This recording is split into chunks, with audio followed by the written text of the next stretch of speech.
To daily fact new initiative. और इस new initiative में हमने शुरू किया है कि हम जो है वो द हिंदू को कवर करेंगे। हम देखेंगे कि द हिंदू किस तरह से जो है वो हमें GS1 में हेल्प कर सकता है, GS2, GS3 एंड GS4। हमारा जो कोर टारगेट है वो यही है कि जितनी भी न्यूज़ मेंशन्ड है उसको लिंक करेंगे प्रीलिम्स के साथ भी और मेंस के साथ भी। मतलब कि हम जो है वो स्टैटिक फैक्ट्स को भी साथ में कवर करेंगे। फॉर एग्जांपल लाइक कि अगर जीडीपी मेंशन्ड है तो जीडीपी के रिगार्डिंग इंपॉर्टेंट पॉइंट्स को देखेंगे, प्लस साथ में प्रीवियस ईयर क्वेश्चंस को भी कवर करेंगे। हम जो है वो इस इनिशिएटिव में एडिटोरियल एनालिसिस को भी समझेंगे, कौन सा एडिटोरियल हम किस तरह से कवर कर सकते हैं, प्लस प्रीलिम्स और मेंस के क्वेश्चंस को भी साथ के साथ में कवर करेंगे। अगर आप हमारे साथ नए जुड़े हो तो आप हमारे इस न्यू इनिशिएटिव को सब्सक्राइब कर सकते हैं और साथ में शेयर कर सकते हैं। तो शुरुआत करते हैं आज के कुछ इंपॉर्टेंट करंट अफेयर के साथ। आज जो है हम 30 नवंबर 2024 का द हिंदू का न्यूज़पेपर कवर करेंगे। तो जो सबसे पहले न्यूज़ है यहाँ पर वो है जीडीपी के बारे में, यानी कि GDP growth hit 5.4% in Q2, lowest in 7 quarters. तो ये इंपॉर्टेंट रहता है। देखो अब लास्ट ईयर अगर हम बात करें, क्वेश्चन एग्जाम में एक बार बना भी है ऐसे ही, ठीक है, with respect to the like GDP, वो भी हम पूरा डिस्कस करेंगे। तो सबसे पहले तो ये क्लियर होना चाहिए कि जीडीपी है क्या, ठीक है, पहला पॉइंट। सेकंड, उसके बाद यहाँ पर ये पॉइंट समझो कि लोएस्ट इन 7 क्वार्टर्स, तो मतलब पिछले 7 जो क्वार्टर हैं उसमें से सबसे कम जो है वो अभी देखी गई है। तो क्वेश्चन एक स्टेटमेंट बन सकती है कि जीडीपी जो है वो लास्ट के, मतलब प्रीलिम्स की मैं बात कर रहा हूँ यहाँ पे, कि प्रीलिम्स में किस तरह से स्टेटमेंट बन सकती है। तो ये पूछा जा सकता है कि इन लास्ट 7 क्वार्टर्स या in last 4 quarter GDP steadily increase या डिक्रीज हुई है, या फिर इस तरह से स्टेटमेंट बन सकती है। तो हमें ये जो है वो ग्राफ भी अपने माइंड में रखना है याद, ठीक है, मतलब ये इंपॉर्टेंट रहेगा। देन उसे जीडीपी अगर हम बात करें तो जीडीपी का मतलब है गुड्स एंड सर्विसेज, जितने भी जो है वो एक साल में जो है वो प्रोड्यूस होते हैं एक डोमेस्टिक कंट्री में, यहाँ पर इंक्लूड किया जाता है फाइनल गुड्स। याद रखना कि फाइनल गुड्स को जो है वो यहाँ पर इंक्लूड किया जा रहा है। जितने भी गुड्स एंड सर्विसेज जो है वो इंक्लूड होते हैं यहाँ पर, उसमें अगर हम बात करें तो प्राइवेट कंजप्शन यहाँ पर आता है, ठीक है, ग्रॉस इन्वेस्टमेंट यहाँ पर आता है, गवर्नमेंट इन्वेस्टमेंट जो होती है वो, और गवर्नमेंट स्पेंडिंग, ये सभी इंक्लूड होता है, प्लस साथ में इंपोर्ट, एक्सपोर्ट माइनस इंपोर्ट। तो ये पूरा कैलकुलेशन जो है वो आपका जीडीपी इंक्लूड होती है, जिसको कहते हैं goods and services produced in a country in a given year या इन अ 1 ईयर, इस तरह से। देन उसके बाद यहाँ से क्वेश्चन एग्जाम में किस तरह से ऑलरेडी पूछे गए हैं वो हम पूरा डिस्कस करते हैं। तो देखो सबसे पहले यूपीएससी 2015 में क्वेश्चन आ रखा है, with reference to Indian economy consider the following statement, the growth rate of the rate of growth of real gross domestic product had steadily increase in the last decade, पहली statement. Then उसके बाद the gross domestic product at market price had steadily increase in last decade. तो देखो यहाँ पर किस तरह से जो है वो इन्होंने स्टेटमेंट बना रखी है। तो यहाँ पे जो करेक्ट आंसर आएगा वो आएगा ऑप्शन बी। सबसे पहले याद रखना, क्योंकि जो ऑप्शन 1 है, अगर हम बात करें कि जो हमारा रियल जीडीपी है वो इंक्रीज नहीं हुआ है, उसमें फ्लक्चुएशन देखे जाते हैं, कभी वो 5.6% है, कभी वो 6.2% है, इस तरह से तो फ्लक्चुएशन से रहती है। लेकिन जीडीपी एट मार्केट प्राइस अगर हम बात करें तो वो इंक्रीज ही हुई है इन लास्ट डिकेड, तो हम इसको बता सकते हैं। देन उसका सेकंड क्वेश्चन भी यहाँ पर है, ठीक है, a decrease in tax to GDP ratio of a country indicates which of the following. तो ये 2015 में आ रखा है ये क्वेश्चन। ये बता रहा है, अगर यहाँ पर कह रहे हैं कि अगर हमारा जो tax decrease in tax to GDP ratio, अगर टैक्स जो है वो कम होता है तो उससे क्या रिफ्लेक्शन होती है, slowing economic growth rate, less equitable distribution of national income. अब देखो यहाँ पे दो फैक्ट आते हैं, इंपॉर्टेंट समझना। एक तो नेशनल इनकम की बात की जा रही है यहाँ पे, और दूसरा बात की जा रही है स्लो इकोनॉमिक ग्रोथ रेट। अब देखो जीडीपी में अगर टैक्स कम कलेक्ट हुआ है तो दैट मीन्स ये तो क्लियर होता है कि स्लोइंग इकोनॉमिक ग्रोथ रेट है, ठीक है, ये तो क्लियर है। लेकिन less equitable distribution of national income, यहाँ पर पॉइंट समझो कि नेशनल इनकम का डिस्ट्रीब्यूशन जो है वो आपका एक तरह से डिपेंड करता है किसके ऊपर, ये डिपेंड करता है आपके ऊपर गवर्नमेंट की स्पेंडिंग या गवर्नमेंट की पॉलिसी के ऊपर, कि गवर्नमेंट किस तरह से करिए। तो इसका जो आंसर होगा दैट इज ऑप्शन 1। उसके बाद नेक्स्ट यहाँ पर देखो मेंस में भी क्वेश्चन पूछ रखे हैं, 2020 में भी क्वेश्चन आ रखा है और 2021 में भी। Define potential GDP and explain its determinants, what are the factors that have been inhibiting India from realising its potential GDP. तो ये इंपॉर्टेंट रहेगा। देन उसके बाद नेक्स्ट आता है, explain the difference between computing methodology of India's GDP before the year 2015 and after the year 2015। तो before और after करके इसको पूछ रखा है, ये इंपॉर्टेंट रहेगा ये वाला क्वेश्चन भी। तो ये दोनों क्वेश्चन को आप साथ में प्रैक्टिस कर सकते हैं, और मेंस के लिए फिर, और प्रीलिम्स और मेंस दोनों के लिए एक साथ टॉपिक जो है वो कवर हो जाता है। उसके बाद नेक्स्ट आता है बांग्लादेश के साथ। आई मीन बांग्लादेश की न्यूज़ यहाँ पर आ रही है कि बांग्लादेश की जो इंटरिम गवर्नमेंट है वो प्रोटेक्ट करे ऑल द माइनॉरिटी राइट्स, जितने भी वहाँ पर माइनॉरिटीज़ है उनके राइट्स को प्रोटेक्ट करे, ये उनकी ड्यूटी बनती है, ऐसा जो है वो इंडियन गवर्नमेंट ने कहा। अब यहाँ पर हम इंडियन गवर्नमेंट में हम यहाँ पर जो हमारी फॉरेन मिनिस्ट्री है उसको भी इंक्लूड कर रहे हैं सभी को। तो हमारे लिए जो इंपॉर्टेंट है, देखो ये स्टेटमेंट तो स्टेटमेंट की वजह से बांग्लादेश न्यूज़ में हो गया। इवन लाइक बांग्लादेश में जिस तरह से जो वो क्राइसिस चल रखे हैं, पॉलिटिकल क्राइसिस, और वहाँ के जो डेमोक्रेटिक इलेक्टेड गवर्नमेंट उसको रिप्लेस कर दिया एकदम से, तो ये सब पॉइंट तो हमारा जो है वो पॉलिटिकल पॉइंट ऑफ व्यू से रहेगा। लेकिन जो हमें मेन्स पॉइंट ऑफ व्यू से या प्रीलिम्स पॉइंट ऑफ व्यू से समझना है वो ये कि बांग्लादेश न्यूज़ में हो गया भाई। तो सबसे पहले तो ये देख लो कि बांग्लादेश कहाँ कहाँ पे कौन कौन सी स्टेट के साथ कितना कितना बॉर्डर शेयर करता है। तो टोटल बॉर्डर जो शेयर करता है वो करता है 4096 किलोमीटर, यानी कि 4096 किलोमीटर जो बॉर्डर शेयर करता है। अब इसमें क्या पॉइंट आते हैं, देखो सबसे पहले कौन कौन सी स्टेट का बॉर्डर शेयर करता है। तो वेस्ट बंगाल हो गया, असम हो गया, मेघालय हो गया, देन उसका त्रिपुरा हो गया यहाँ पे, ठीक है, और उसके बाद होगा मिजोरम। अब ध्यान रखना है कि मणिपुर के साथ बॉर्डर नहीं शेयर करता है, तो ये कंफ्यूज नहीं होना है यहाँ पर, इस तरह से हम इसको पढ़ सकते हैं। ट्रॉपिक ऑफ कैंसर जो है वो बांग्लादेश से भी क्रॉस करती है।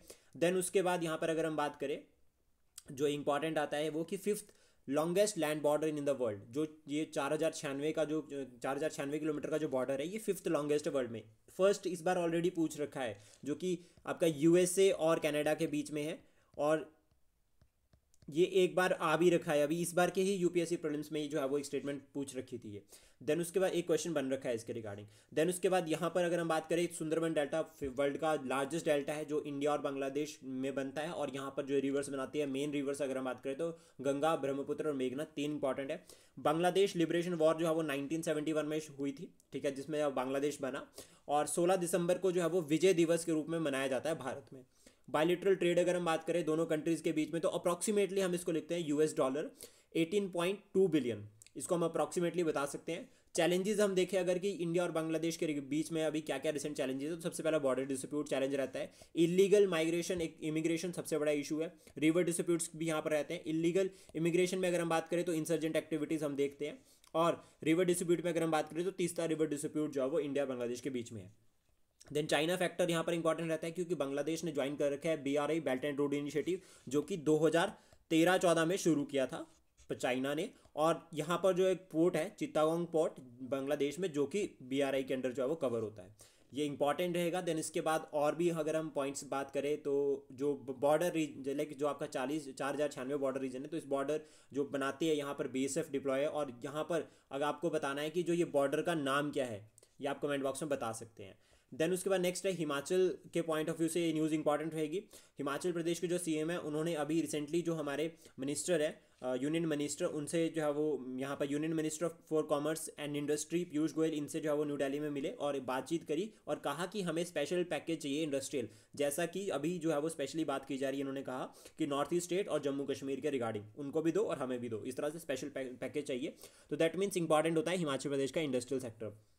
तो हिमाचल प्रदेश का जो इंडस्ट्रियल सेक्टर है वो ग्रोइंग सेक्टर है, पहला पॉइंट ये हो गया। सेकंड पॉइंट ये हो गया कि यहाँ पे दो तरह की इंडस्ट्रीज आपको देखने को मिलेगी। एक तो मॉडर्न इंडस्ट्रीज, जो कि आपका सोलन, ऊना और आपका सिरमौर, इस वाले रीजन में ज़्यादा देखी जाती है। उसके बाद खादी एंड विलेज बोर्ड, ये भी एक इंडस्ट्री है जो कि आपका हैंडलूम से लिंक करती है, जिसमें आपका कांगड़ा, चंबा इंक्लूड होता है, ठीक है, आपका लाहौल स्पीति, किन्नौर, ये सभी रीजन यहाँ पर इंक्लूड होते हैं, मोस्टली अपर हिमाचल। देन उसके बाद हिमाचल को पढ़ना यहाँ से थोड़ा सा इंपॉर्टेंट रहेगा, क्योंकि लास्ट टाइम हमने जो है वो झारखंड के बारे में बात की थी, तो आज हम हिमाचल प्रदेश के हम हिमाचल प्रदेश के बारे में बात करेंगे, ताकि हमारी एक एक स्टेट जो है वो कवर होती जाए। तो सबसे इंपॉर्टेंट रहता है कि सबसे पहले यहाँ पर रहता है कि कौन कौन सी स्टेट्स का बॉर्डर शेयर करता है। तो बॉर्डर की अगर हम बात करें यहाँ पर, तो हिमाचल प्रदेश जो है वो आपका यूनियन टेरिटरीज JNK और लद्दाख, इन दोनों के साथ बॉर्डर शेयर करता है। उसके बाद इंटरनेशनल बॉर्डर भी शेयर करता है यहाँ पर। दो जो इंपॉर्टेंट डिस्ट्रिक्ट्स है, लाहौल स्पीति एंड किन्नौर, वो बॉर्डर शेयर करती है तिब्बत के साथ, यानी कि चाइना के साथ।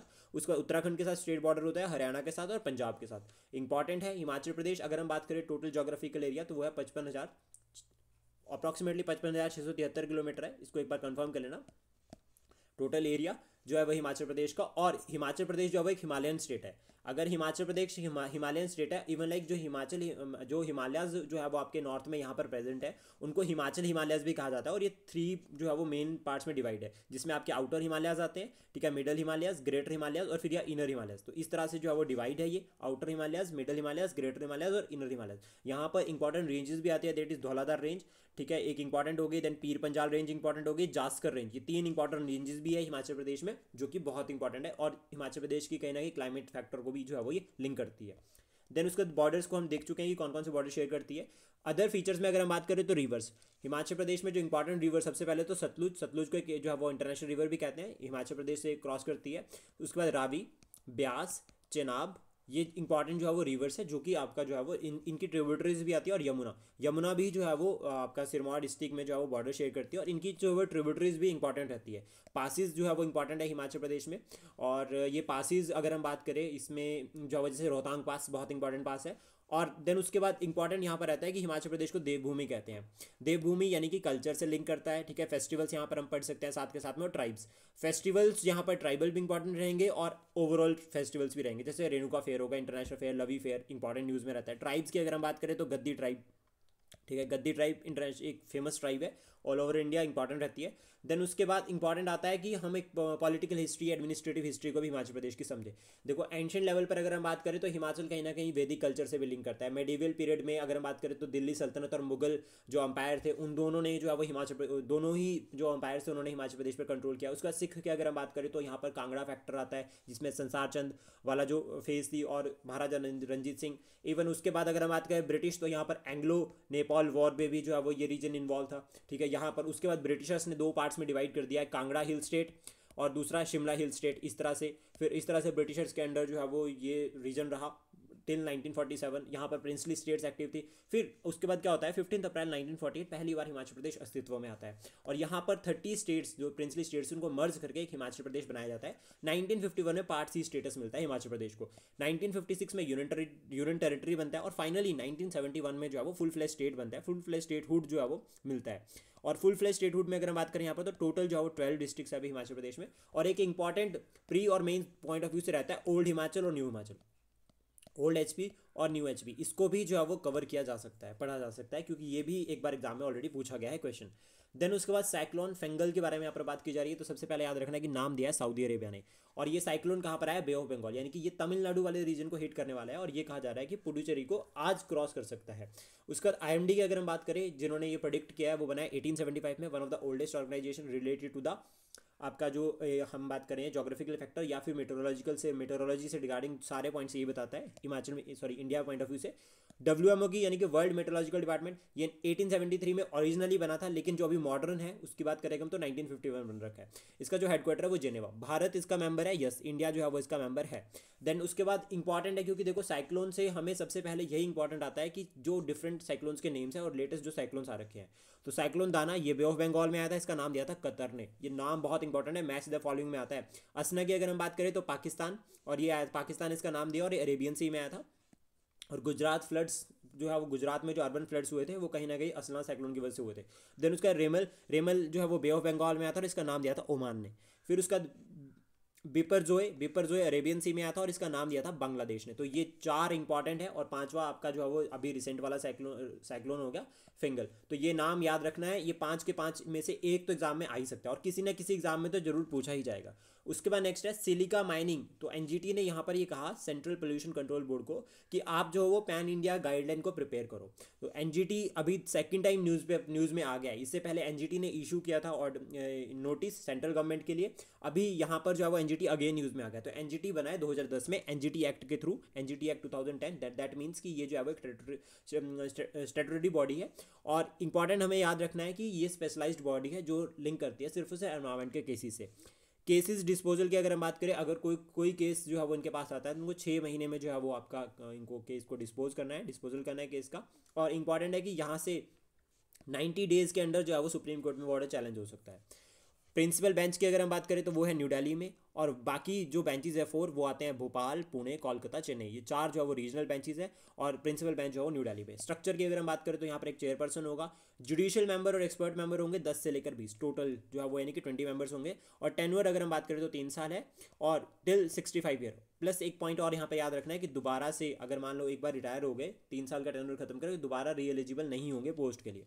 इसके बाद नेक्स्ट आता है सेंट्रल पोल्यूशन कंट्रोल बोर्ड। ये भी एक स्टैट्यूटरी बॉडी है, और इसको बनाया गया था वाटर एक्ट 1974 के अंडर। ये स्टेटमेंट ऑलरेडी एक बार क्वेश्चन में पूछ रखी है कि जो आपका ये सेंट्रल पोल्यूशन कंट्रोल बोर्ड है ये कौन से एक्ट के अंडर बन रखा है, क्योंकि बहुत कंफ्यूजन रहती है 1972 के एक्ट को लेकर। लेकिन याद रखना है जो आपका यहाँ पर वाइल्ड लाइफ प्रोटेक्शन एक्ट है उसके अंडर नहीं बना है, ये अलग से जो वाटर एक्ट के अंडर बन रखा है। इसका पावर कहाँ से मिलती है, इसको पावर मिलती है air act 1981, air prevention act है ये, और इसके अंडर जो है वो पावर जो है वो मिलती है सेंट्रल पोल्यूशन कंट्रोल बोर्ड को।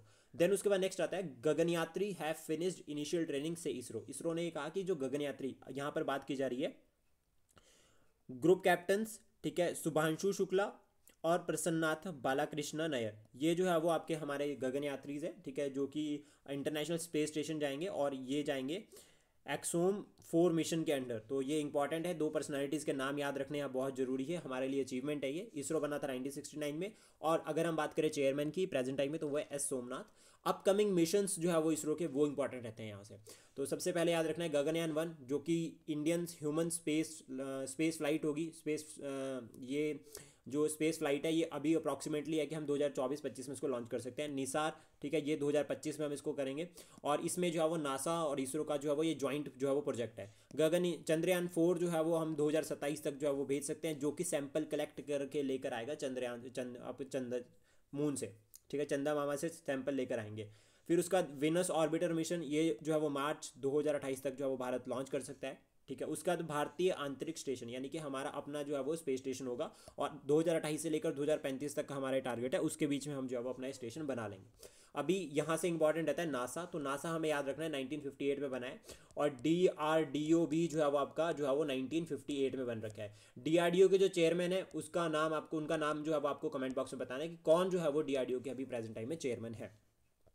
देन उसके बाद नेक्स्ट है focus on security issues along eastern border. ये जो है वो अमित शाह जी ने कहा। अमित शाह जी जो है वो अभी रिसेंटली जो है वो कहाँ पर गए हैं, Amit Shah inaugurated the annual, ठीक है, director general of police conference organised by the IB ने इसको ऑर्गेनाइज किया था, कहाँ पर, भुवनेश्वर में, उड़ीसा। इवन प्राइम मिनिस्टर भी जो है वो अटेंड करेंगे यहाँ पर सैटरडे और संडे को, यानी कि आज और कल जो है वो सैटरडे, यानी आज सैटरडे आज और कल संडे जो है वो ऑर्गेनाइज यहाँ पर जो है वो एड्रेस करेंगे, और इसको ऑर्गेनाइज किसने किया, आईबी ने। तो यहाँ से हमारे लिए इंपॉर्टेंट हो जाता है, तो ये मैटर जो है वो इंटरनल सिक्योरिटी से रिलेटेड है, तो हम बता सकते हैं कि कॉन्फ्रेंसेस वगैरह भी अटेंड जो है वो ऑर्गेनाइज की जा रही है, ताकि जो है वो ऑल ओवर इंडिया हम जो केसेज है इंटरनल सिक्योरिटी से रिलेटेड उसको एक कंबाइन अप्रोच के साथ एड्रेस कर सके, पहला पॉइंट। सेकंड, उसके बाद CAPF इंपॉर्टेंट हो जाता है, जो कि डायरेक्ट आता है होम मिनिस्ट्री के अंडर। तो इसमें असम राइफल्स आती है, ITBP आती है, BSF आती है, CISF आता है, CRPF, NSG और सशस्त्र सीमा बल। तो ये इंपॉर्टेंट है। टोटल कितने हैं ये याद रखना है, 7 जो है वो ये टोटल है, जो कि आपका जो है वो देश के अंदर इंटरनल सिक्योरिटी से रिलेटेड जितने भी इशूज़ हैं, जितने भी मैटर्स हैं, उनको एड्रेस करने में जो है वो गवर्नमेंट की सपोर्ट करती है। देन उसके बाद नेक्स्ट है आयुष्मान भारत के रिगार्डिंग। तो यहाँ पर जो हमारे लिए इंपॉर्टेंट है, देखो 14 lakh Ayushman cards for senior citizen created. अब ये जो सीनियर सिटीजन के लिए कार्ड क्रिएट किए हैं, ये कहाँ कहाँ पर किए गए हैं, आयुष्मान भारत प्रधानमंत्री जन आरोग्य योजना के अंडर। और जो कार्ड बनाने के लिए यहाँ पर बात की जा रही है वो है आयुष्मान व्यय वंदना कार्ड्स, जिनको क्या कहा गया है, आयुष्मान व्यय वंदना कार्ड्स। तो हम इसको बता सकते हैं। अब ये क्यों हुआ है ऐसा, क्योंकि यहाँ पर ये क्लियरली कहा गया था कि 70 से अब 70, अभी रिसेंटली क्या हुआ है कि जो आयुष्मान भारत प्रधानमंत्री जन आरोग्य योजना है उसका एक्सपेंशन हो रखा है। 70 या 70 से ऊपर जितने भी सीनियर सिटीजन हैं उन सभी को जो है वो यहाँ पर क्या है, स्कीम के अंडर इंक्लूड किया गया है। अब यहाँ पर ये कहा गया है कि सोशल इकोनॉमिक स्टेटस को नहीं देखा जाएगा। और इसमें अगर हम बात करें स्कीम के बारे में, तो 2018 में जो है वो स्कीम को लॉन्च किया गया था। ये वर्ल्ड का लार्जेस्ट हेल्थ इंश्योरेंस फैसिलिटी है, जो कि पूरी की पूरी गवर्नमेंट ने फाइनेंस करी है। और इसमें जो है वो ₹5 लाख पर फैमिली जो है वो आपको मिलेगा, और इसको लॉन्च किया गया था 2018 में। और रिसेंट एक्सपेंशन हमने बात कर ली है कि 70 ईयर्स या 70 ईयर्स से ऊपर के जितने भी जो सीनियर सिटीजन हैं उन सभी को जो है वो स्कीम में इंक्लूड किया गया है।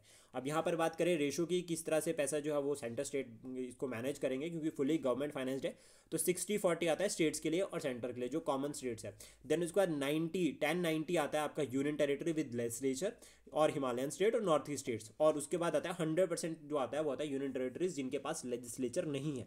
तो ये इंपॉर्टेंट रहेगी स्कीम, बहुत बार न्यूज़ में आ चुकी है। देन उसका महाकुंभ के बारे में है, यहाँ पर कहा है कि 1300 जो है वो स्पेशल ट्रेन जो है वो रन करेगा इंडियन रेलवे। तो महाकुंभ जो है वो 12 साल में एक बार होता है, 12 साल में एक बार आता है महाकुंभ, और 4 जगह पर लगाया जाता है, हरिद्वार, इलाहाबाद यानी कि प्रयागराज, नासिक और उज्जैन। अगर हम बात करें हरिद्वार में तो गंगा रिवर की साइड पे, इलाहाबाद यानी कि प्रयागराज, यहाँ पर अगर हम बात करें तो गंगा यमुना यहाँ जो है यहाँ पर मिलती है। नासिक में अगर हम बात करें तो गोदावरी, त्र्यंबकेश्वर से गोदावरी जो वो ओरिजिनेट होती है, वहाँ पर महाकुंभ लगता है। उज्जैन की अगर हम बात करें यहाँ पर तो शिप्रा रिवर के अराउंड जो है वो लगता है। इसके बाद अर्धकुंभ भी होता है, जो कि मतलब 12 साल में यानी कि 6-6 साल में 2 बार होता है अर्धकुंभ।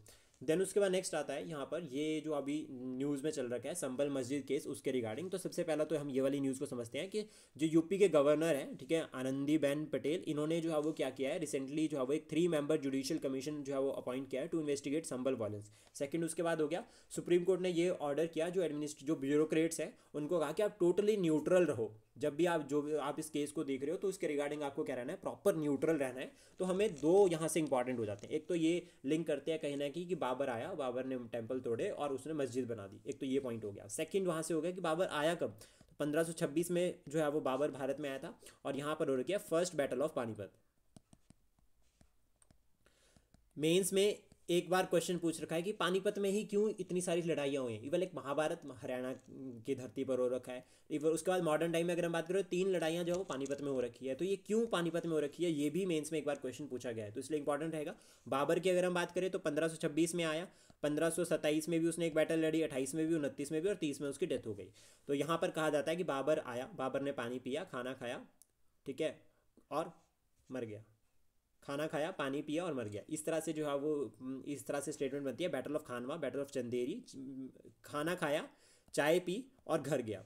पानी पिया सबसे पहले, फिर खाना खाया, यानी कि आपका यहाँ से इंपॉर्टेंट जो बैटल्स आती है, चंदेरी और घाघरा, खानवा, चंदेरी और घाघरा, और उसके बाद जो है वो मर गया, यानी कि डेथ हो गई उसकी। तो ये इंपॉर्टेंट यहाँ से रहता है, चंदेरी, खानवा, चंदेरी और घाघरा, ठीक है। इस ये बैटल्स हम लर्न कर सकते हैं, साथ के साथ में रिवाइज कर सकते हैं। देन उसके बाद नेक्स्ट आता है यूपी गवर्नर, यानी कि गवर्नर भी जो है वो न्यूज़ में जाते हैं। तो सबसे पहले तो हमें याद रखना है कि क्या गवर्नर एक कॉन्स्टिट्यूशनल पोस्ट है या नहीं, ये आपको कमेंट बॉक्स में बताना है। सेकंड उसके बाद अपॉइंटमेंट कैसी होती है गवर्नर की, तो appointed by the president of India, और प्रेसिडेंट ऑफ इंडिया के प्लेजर पर ही जो है वो ये ऑफिस जो है वो होल्ड करते हैं, यानी कि प्रेसिडेंट कभी भी जो है वो इनको जो है वो चेंज कर सकता है, ऐसा जो है। लेकिन उसके बाद भी यहाँ पर है कि टेन्योर जो है वो 5 ईयर रहता है, ये भी एक पॉइंट जो है वो हमें याद रखना है कि टेन्योर कितने रहता है, 5 ईयर रहता है। उसके बाद जो नेक्स्ट न्यूज़ रहेगी वो रहेगी France in focus as this year Kolkata's film festival. तो ये कोलकाता का जो फिल्म फेस्टिवल है, यहाँ पर जो है वो अप्रॉक्सीमेटली 29 कंट्रीज़ जो है वो आएगी, और 175 जो है वो फिल्म्स यहाँ पर जो है वो डिस्प्ले हो सकती है, ऐसा जो है यहाँ पर कहा है। और फ्रांस जो है वो स्ट्रिक्टली यहाँ पर फोकस कर रहा है। तो देखो यहाँ से हम वेस्ट बंगाल को भी पढ़ सकते हैं, वेस्ट बंगाल कौन कौन सी स्टेट के साथ बॉर्डर शेयर करता है हम इसको पढ़ सकते हैं। प्लस साथ में यहाँ पर याद रखना है कि ट्रॉपिक ऑफ कैंसर क्रॉस हो रही है, तो ये इंपॉर्टेंट एक पॉइंट रहता है। सेकंड उसके बाद सुंदरबन डेल्टा इंपॉर्टेंट रहता है, और उसके बाद इंपॉर्टेंट रहता है कि यहाँ पर जो रिवर्स है, कौन कौन सी रिवर है, ये इंपॉर्टेंट पॉइंट रहता है। और एक इंपॉर्टेंट हम और लिंक कर सकते हैं यहाँ से, वो है यहाँ पर एग्रीकल्चर, एग्रीकल्चर को लिंक कर सकते हैं। और एक और इंपॉर्टेंट रहता है वो होता है ट्रेड। थोड़ा सा हम वेस्ट बंगाल की यहाँ पर हिस्ट्री भी पढ़ सकते हैं, तो इंपॉर्टेंट रहती है, जैसे कि आपका यहाँ पर बैटल होगी प्लासी की, एक इंपॉर्टेंट, दूसरा बक्सर, ये दो भी हम साथ में जाओ रिवाइज कर सकते हैं, लर्न कर सकते हैं। और इवन अगर हम बात करें कोलकाता की, तो वो ऑलरेडी जो है वो कलकत्ता से, अगर हम बात करें इसको, तो कलकत्ता से इंपॉर्टेंट लिंक करता है, क्योंकि गवर्नर जनरल जो है वो पहला बंगाल का ही बना था, ठीक है, वॉरेन हेस्टिंग। फिर उसके बाद गवर्नर जनरल ऑफ इंडिया भी बाद में जो है ट्रांसफर करके बनाया, और कलकत्ता जो है वो ब्रिटिशर्स की कैपिटल भी रही है। इस तरह से लिंक करके जो हम पढ़ सकते हैं। देन उसके बाद एट द एंड लास्ट में हम डिस्कस करेंगे कुछ इंपॉर्टेंट क्वेश्चन, और इनके आंसर जो है आपको कमेंट बॉक्स में करने हैं। तो सबसे पहला है कि विजय दिवस जो है वो हम कब सेलिब्रेट करते हैं, इसका आंसर आप कमेंट बॉक्स में बता सकते हैं। वेस्ट बंगाल जो है वो कितनी स्टेट्स के साथ बॉर्डर शेयर करता है, ये भी आप बता सकते हैं। Tropic of cancer passes through how many states. Next उसके बाद है total border length between India and Bangladesh कितनी है, वो आपको बताना है। और फर्स्ट बैटल ऑफ पानीपत जो है वो कौन से ईयर में हो रखी है, ये भी जो है कमेंट बॉक्स में आंसर कर सकते हैं। आई होप ये इनिशिएटिव जो हमने शुरू किया आपको अच्छा लगा हो। Please support, share and subscribe daily fact. Thank you for today.